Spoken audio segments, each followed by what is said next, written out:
I love to play Skyrim as a battle mage. You get access to a wide range of skills and a very diverse playstyle that holds up against all sorts of enemy encounters. There are also so many Skyrim builds to choose from, and so many battle mage builds, but I personally think my go-to build might be the best of them all.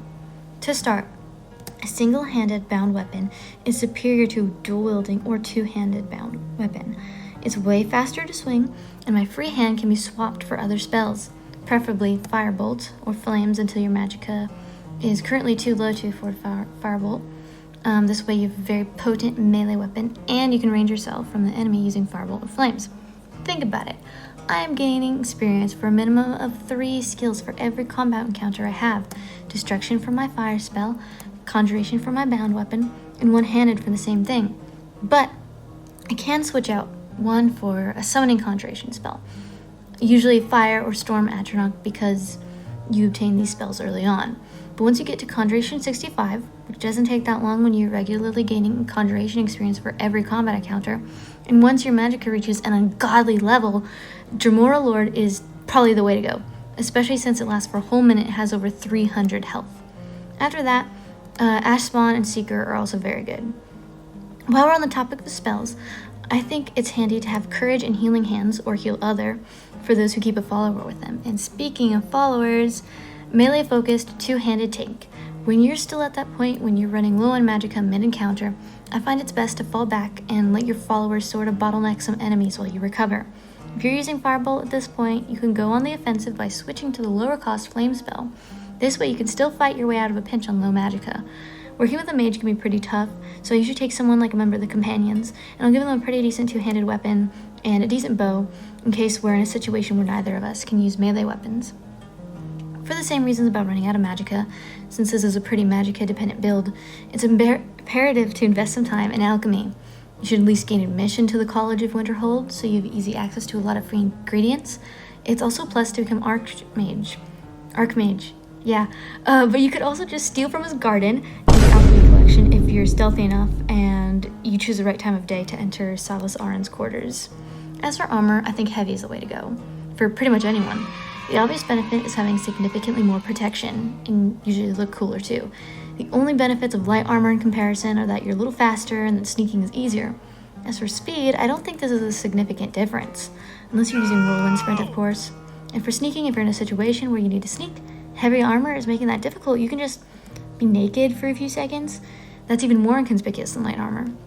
So yeah, I go complete heavy armor set because that also means you're leveling up heavy as consistently as you can, as opposed to all heavy and then like a circlet. Argument for that is that circlets can be enchanted, but helmets can be enchanted too. And you don't have to do the work yourself because there are so many enchanted helmets you can just find.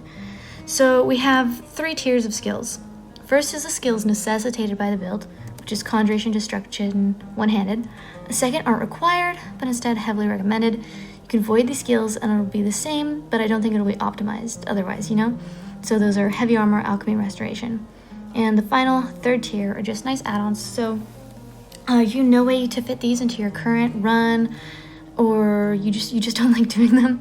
They're super avoidable, those being Enchanting and Illusion.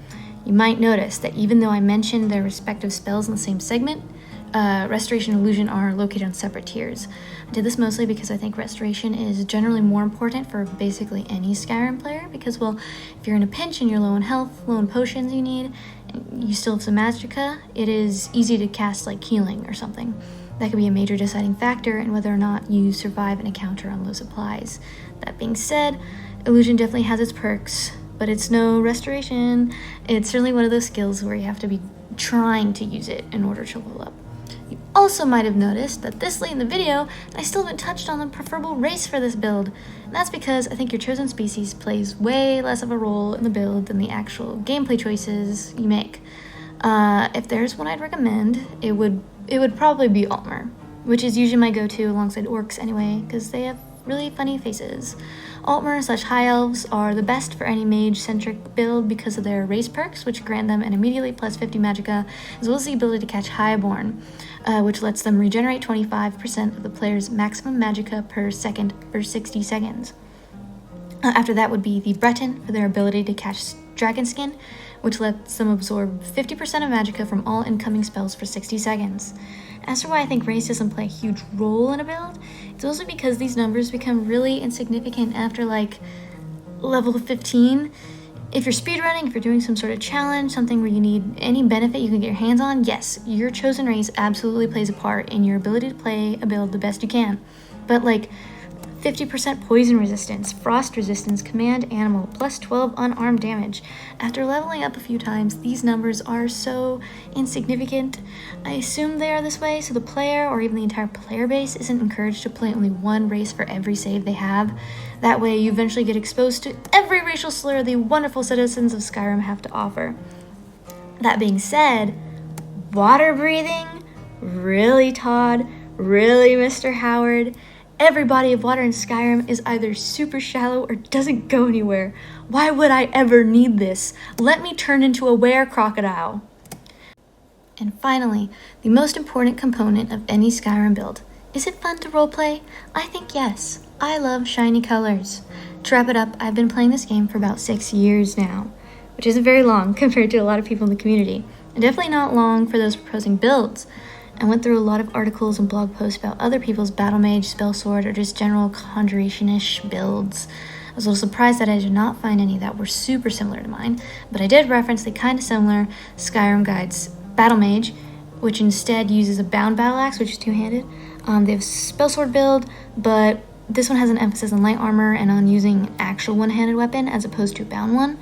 I stuck with my take on the battlemage because I think it's a pretty efficient balance of melee and magic, and I think, like most good builds, it's ridiculously fun late game. So thank you for watching. Let me know if you like this build or if you have any improvements, any other builds that you like, and have a great day!